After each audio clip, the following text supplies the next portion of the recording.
आज प्रथम पॉडकास्ट में आपका सबसे पहले तो बहुत बहुत स्वागत है। धन्यवाद धन्यवाद हर्षल जी, धन्यवाद। सबसे पहले तो मैं आपसे सराफा की जो आपने यात्रा निकाली थी 19 फरवरी की शिवाजी महाराज की जयंती पर, शिवाजी महाराज की, जी जी जी उसमें मैं आपसे जुड़ा था जी। और तब से उसमें आपसे मैं इतना घुल मिल गया कि तब से मुझे लगा था कि आपको एक बार मुझे बुलाना है और पॉडकास्ट आपसे शुरुआत करना है। जी जी, बिल्कुल बिल्कुल तो हर्षल जी। उसमें किस प्रकार से आपने उसकी शुरुआत की? देखिए हर्षल जी, आप अभिभूत हुए उसका सिर्फ कारण मैं नहीं था। उसका कारण जो थे हमारे हिंदवी स्वराज के संस्थापक, हमारे आराध्य देवत छत्रपति शिवाजी महाराज। वो ऐसे महापुरुष रहे हैं कि जिनसे सभी अभिभूत हुए हैं, और आज हमारी जो छोटी मोटी मराठी समाज की संगठना है वो उनको ही अपना आदर्श मान के आगे बढ़ रही है।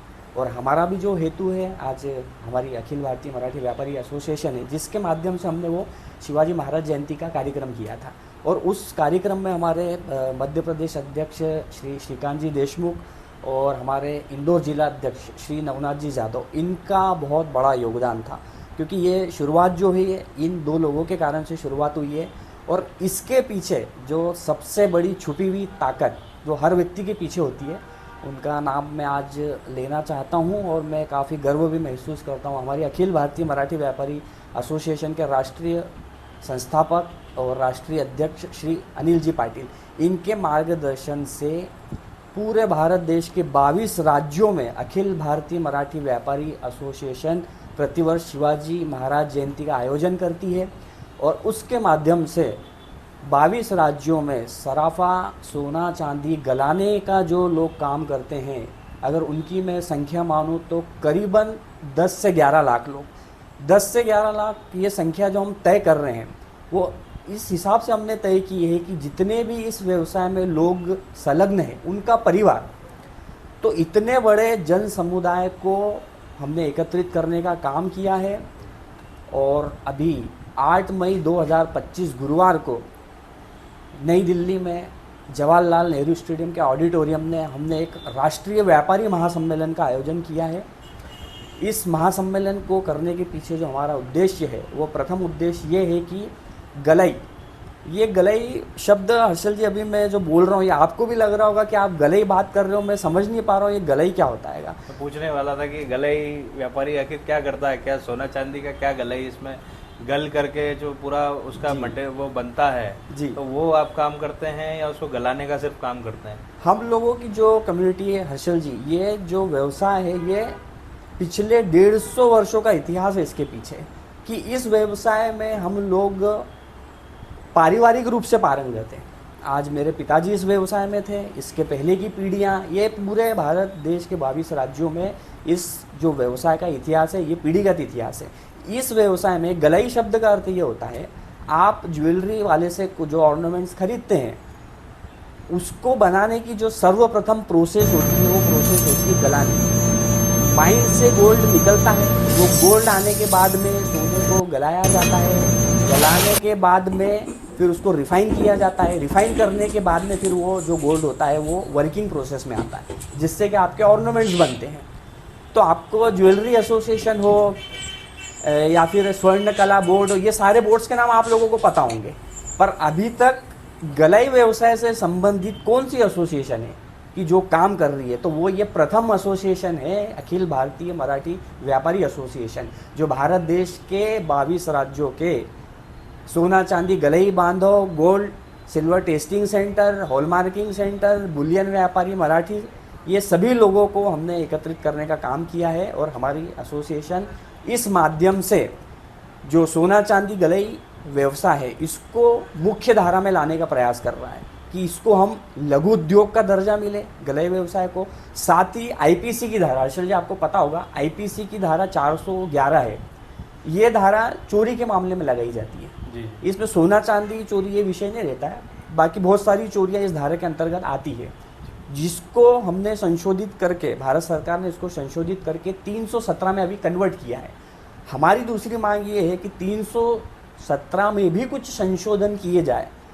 आप क्या चाहते हैं, किस प्रकार के अमेंडमेंट इस धारा में होना चाहिए? मैं हर्षल जी चाहता हूँ कि इसके लिए एक समिति बने। इस समिति में इस क्षेत्र के, गलाई क्षेत्र के, या फिर व्यापारी, सोना चांदी व्यापारी क्षेत्र के एक एक प्रतिनिधि को लिया जाए और उनसे सविस्तार इस प्रक्रिया के बारे में जाना जाए। जैसे हमारा विरोध पुलिस प्रशासन से कभी नहीं रहा है, कदापि नहीं रहा है, उन्होंने हम लोगों को अच्छे से ही हर चीज़ में सहयोग किया है, पर पुलिस प्रशासन भी धारा 317 में की जो नियमावली है उससे वो लोग वशीभूत है कि उस धारा को फॉलो करके ही उन लोगों को आगे काम करना पड़ता है।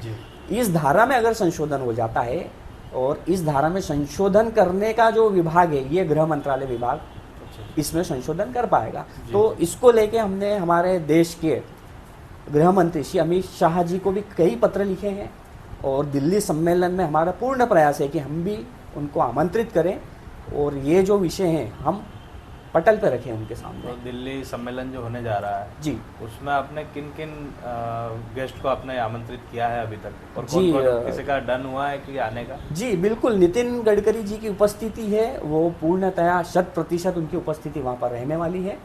और साथ ही महाराष्ट्र के मुख्यमंत्री देवेंद्र फडणवीस, जिनको भी हमने निमंत्रण पत्र दिया है, और हम उम्मीद करते हैं कि उनकी उपस्थिति भी रहेगी। हम पूर्ण तरह से प्रयास कर रहे हैं। माननीय एकनाथ जी शिंदे, महाराष्ट्र के उप मुख्यमंत्री, उनकी भी 100% उपस्थिति रहने वाली है, मिलिंद जी देवड़ा।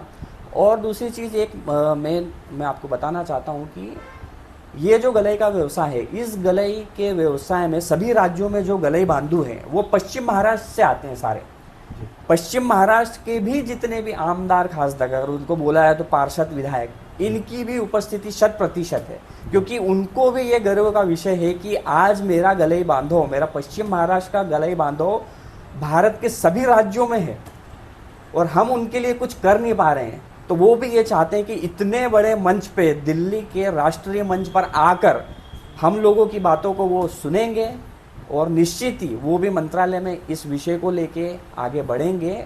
और हम कुछ ना कुछ, हम ज़्यादा की बात तो करते ही नहीं, पर कुछ ना कुछ जो हमारा अधिकार है वो हमें मिले। और यही भूमिका हमारे राष्ट्रीय अध्यक्ष श्री अनिल जी पाटिल, उपाध्यक्ष अजीत भैया जी शिंदे, हमारे सचिव किरण जी हसबे, महासचिव शंकर जी पवार, इन सभी लोगों की एक ही भूमिका है कि पूरे राज्यों में भारत के जो हमारा गलई बांधो परेशान हो रहा है उसको परेशानी से निजात मिले और हमको कहीं ना कहीं मुख्य धारा में सरकार द्वारा लिया जाए। आपने अभी बोर्ड का नाम लिया था, तो क्या आप चाहते हैं कि आपका भी एक बोर्ड बने? जी बिल्कुल, मैं ये चाह रहा हूँ कि अब निगम मंडल की इसके लिए स्थापना हो और निगम मंडल में हमारे गलई प्रतिनिधि हो, सराफा व्यापारी हो 100%। हम ये भी चाहते साथ में हमारे गलई व्यवसाय का एक प्रतिनिधि उस निगम मंडल में लिया जाए, ताकि जो प्रतिनिधि उसमें होगा वो इस विषय को सविस्तार प्रैक्टिकल रूप से उनको समझा सकता है। तो इसके लिए निगम मंडल की स्थापना भी की जाए। ये भी मैं आज, आपने जो विषय निकाला बहुत अच्छा विषय निकाला है, ये मेरे मानस में भी नहीं था, पर आपने जो विषय निकाला है तो मैं इसमें पूर्ण तरीके से सहमति देना चाहता हूँ। और इसमें जैसे आपने मराठी पूरे व्यापारी हैं जी, तो कुल मराठी व्यापारी कितने हैं? कुल मराठी व्यापारी का आप संख्या गिनोगे तो आज मध्य प्रदेश में मैं गिनता हूँ तो 700 साढ़े 700 गलई बांधो परिवार में गिनता हूँ मैं। और पूरे अगर आप भारत की संख्या अगर गिने इसको तो करीबन 10 से 11 लोग इस व्यवसाय से संलग्नित है। 10-11 लाख लोग, 11 लोग। और तो इतनी बड़ी महाराष्ट्रियन कम्युनिटी इस चीज़ से जुड़ी है, ये हमारे लिए गर्व का विषय है। हमने व्यावसायिक उद्देश्य से किसी भी प्रकार से इस एसोसिएशन की स्थापना नहीं की है, आज हमने इतने बड़े समाज को जोड़ा, ये गर्व का विषय है। तो इस आपने जो इतनी बड़ी संस्था बनाई जी, तो इस संस्था को चलाने में कितना वक्त लगा, इसको इकट्ठा करने में कितना वक्त लगा? मैं आपको बताता हूँ, कोरोना काल के समय में हम जब हमारे जीवन की चिंता कर रहे थे कि आने वाला दिन हम देख पाएंगे या नहीं, उस समय जो हमारे विजनरी लीडर हैं, हमारे राष्ट्रीय अध्यक्ष अनिल जी पाटिल, उनके मन में ये विचार आया कि मैं आगे आने वाले जीवन का विचार नहीं करना चाहता हूँ, मैं विचार करने चाहता हूँ कि मेरा जो गलई बांधव जो आज इन तकलीफ़ों से जूझ रहा है, आईपीसी की धाराओं से जूझ रहा है, उसको कोई भी सरकारी विभाग द्वारा तमगा आज तक नहीं मिला है, तो उनको मैं एक ऐसी मान्यता दिलवाऊँ। तो मैं उस विचार के लिए बहुत ऋणी हूँ उनका कि आपने कोरोना काल में अपना खुद का विचार ना करते हुए आज भारत देश के 22 राज्यों के 11 लाख लोगों के लिए विचार किया और अखिल भारतीय मराठी व्यापारी एसोसिएशन की स्थापना की। जी, और अपना इतना, वैसे तो व्यापार पूरा देश पूरा व्यापार से ही चलता है। जी जी पूरी इकोनॉमी व्यापार से ही चलती है, जी। तो अपना कितना रोल रहता है? हमें कुछ सरकार को अगर बताना रहा तो जी आंकड़े मैं में बताना आपको जरूरी बिल्कुल है। बताता हूँ कि ये जो गलाई व्यवसाय और सोना चांदी रिफाइनरी का व्यवसाय है, इसमें भारत सरकार द्वारा 43 कंपनियों को list of refineries mint granted license की, जिसके अंदर करीबन 43 रिफाइनरी है जो पंजीकृत है। बाकी इसका जो व्यवसाय होता है सोने चांदी रिफाइनरी का व्यवसाय, उसमें 80% हाथ हम लोगों का है। और 80% की तादाद, इतनी बड़ी तादाद आज मुख्य धारा में नहीं है। तो ये कितना कुल संख्या होगी? कुल संख्या आप अगर गिनने जाओगे तो मैंने आपको फिर बताया है कि पूरा परिवार और जो काम करने वाले व्यक्ति है, इन सब लोगों को आप गिनोगे तो यह आंकड़ा 10 से 11 लाख लोगों तक जाता है ये। अच्छा, तो ये तो बहुत बड़ी संख्या है और जी। इसके लिए तो आपको कदम उठाना चाहिए। बहुत अच्छे, इसके लिए जी जी शुभकामनाएं हैं। जी। और हम रुकेंगे नहीं हर्षल जी। हमारा जो उद्देश्य, हमारे संस्थापक राष्ट्रीय अध्यक्ष अनिल जी पाटिल, हमारे उपाध्यक्ष अजित भैया जी शिंदे, इनके जो उद्देश्य हैं, ये पिछले 3 साल से कितने भी संघर्ष आए, कभी भी ये लोग डगमगाए नहीं। और इनके नेतृत्व में ही आज हम लोगों को जो एक संघर्ष करने का जज्बा पैदा हुआ है, इसके पीछे हमारी राष्ट्रीय कार्यकारिणी है पूरी। तो ये जो राष्ट्रीय कार्यकारिणी है, उसके अलावा जैसे अभी 10-15 लाख व्यापारी जी अगर ये इकट्ठे होंगे दिल्ली में, तो जी। इनको इकट्ठा करने का जो मेन मूल्य उद्देश्य है, हाँ ये उनको जगाना है, व्यापारियों को जगाना है, जी जी सरकार को जगाना है, जी। या किस प्रकार का इसमें आप चाहते हैं कि कौन, किस कमेटी, कोई ऐसी पर्टिकुलर आप चाहते हैं कि सरकारी जगह या हमारा व्यापारी भी जगह इस चीज़ में? जी, मेरा हर्षल जी इसका कहने का उद्देश्य ये है कि इसके पीछे जो ऊर्जा, जैसे आप में जो ऊर्जा है ना, वो कहीं ना कहीं एक सीमित है। पर आप जब 10 लोग, 15 लोग, 20 लोग, 25 लोग, हजार से लाखों में जब एकत्रित होते हो, तो वो जब ऊर्जा बढ़ती है तो वो कहीं ना कहीं अपने उद्देश्य को हासिल करके ही रहती है। तो आज हम सब व्यापारी गले बंधु को सबको जागृत करना चाहते हैं कि जो सरकार द्वारा आने वाले नियम हैं, वो नियम हम लोगों द्वारा फॉलो करना मुश्किल है, क्योंकि उनके नियम के अंतर्गत हमें लंदन की रिफाइनरियों से कुछ अप्रूवेशन लेना पड़ेगा। जैसे इसमें क्लियर मेंशन है, revise policy for licensing of gold refineries. Refineries already in the business of gold refining for the last 1 year in from London Boolean market association. तो ये हर्षल जी, इनके जो नॉर्म्स है, ये नॉर्म्स हम लोगों के लिए पूरे कर पाना इम्पॉसिबल है।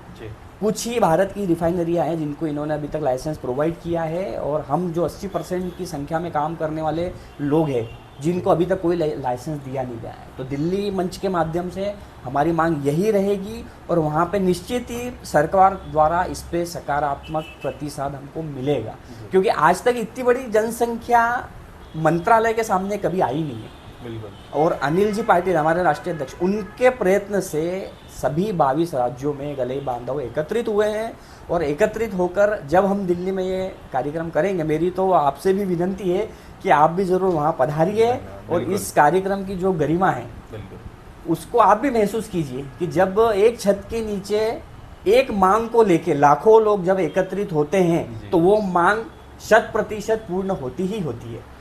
और आपने जैसा कहा कि 22 राज्यों में आपके समिति के लोग हैं जी, तो कौन कौन से राज्य इसमें हैं शामिल? मैं आपको शुरुआत करता हूं कि जो मेरा ही राज्य है मध्य प्रदेश, और मेरा जिला है इंदौर।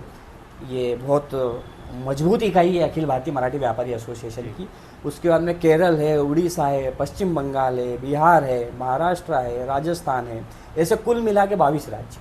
जी। आज आप जब ये मुझसे वार्तालाप कर रहे हैं, इसी समय पे हमारे राष्ट्रीय अध्यक्ष अनिल जी पाटिल, सचिव किरण जी हसबे, महासचिव शंकर जी पवार, ये बेंगलोर में एक भव्य सभा ले रहे हैं। तो कभी ना रुके वो वाला कंसेप्ट अखिल भारतीय मराठी व्यापारी एसोसिएशन का है, जो कभी रुकने वाली नहीं है। संघर्ष कितने भी हो, कितने भी राज्यों में हमको परेशानियों का सामना करना पड़े, हम उन परेशानियों को जीत करके आगे जाएंगे। और 8 तारीख के इस दिल्ली के राष्ट्रीय सम्मेलन में जो अखिल भारतीय मराठी व्यापारी एसोसिएशन की मांगे हैं, वो हम केंद्र सरकार के सामने रखेंगे, और निश्चित ही इसमें जीत हम प्राप्त करेंगे। मराठी व्यापारी एसोसिएशन का इंदौर के सराफा में क्या प्रभाव है? जी, मैं आपको बताता हूँ कि इस राष्ट्रीय सम्मेलन का हमने इंदौर सराफा चांदी व्यापारी एसोसिएशन के जुझारू और बहुत ही मिलनसार अध्यक्ष हमारे श्री हुकुम भाई जी सोनी को हमने आमंत्रण दिया। वो भी काफ़ी खुश हुए। उन्होंने भी ये बोला कि निश्चित ही आप मुख्य धारा में नहीं हो और आपको लघु उद्योग का दर्जा केंद्र सरकार द्वारा मिले, ये बहुत अच्छी बात है। और हर्षल जी, 8 मई को हमने इंदौर सराफा बाजार में गले व्यवसाय और टंच वालों का बंद का भी आह्वान किया है। तो हमारे इंदौर सराफा व्यापारी एसोसिएशन के अध्यक्ष हुकुम जी सोनी ने इसका पूर्ण समर्थन किया है। और उनका एक व्यक्ति तो काफ़ी अलग है, वो बिल्कुल डाउन टू अर्थ पर्सन है और हर कुछ भी आंदोलन हमारे रहे हो या हमारी कुछ मांगे रहे हो, उनका मार्गदर्शन सदा हमारे साथ में रहा है। जी। और सोने के भाव पे भी कुछ कहेंगे? वैसे ये मेरा विषय नहीं है, ये जो विषय है वो तो हमारे सोना चांदी एसोसिएशन का विषय है। तो ये विषय में अगर चाहूँगा कि एक मुलाकात आप हुकुम जी सोने, हमारे बहुत ही सबके प्रिय अध्यक्ष है, उनसे आप एक बार ये मुलाकात करें, क्योंकि ये मेरे क्षेत्र में नहीं आता है। हाँ जी जी। और बाकी आप कुछ कहना चाहें अपने ऑडियंस को? मेरा बाजार विस्तार बहुत ही इंदौर का लोकप्रिय दैनिक समाचार पत्र है और इनकी टीम भी काफ़ी उत्साही और बहुत ही ऊर्जामयी है। इनके माध्यम से मैं भारत देश के 22 राज्यों के सभी गले बांधों से निवेदन करना चाहता हूं कि 8 मई 2025 गुरुवार को नई दिल्ली जवाहरलाल नेहरू स्टेडियम ऑडिटोरियम में आप सभी एकत्रित होकर आए। ये विषय आपकी एकता का है और आप जितनी बड़ी संख्या में वहाँ पहुँचेंगे, केंद्र सरकार के सामने हमारे जो मांगे, हमारे जो विषय जिनको लेकर आप गत 5 वर्ष से परेशान हैं, वो सारे विषयों को हम केंद्र सरकार के पटल पर रखेंगे और निश्चित ही देश के सभी गले बांधों के माध्यम से हम कुछ ना कुछ केंद्र सरकार से हासिल कर ही वापस लौटेंगे।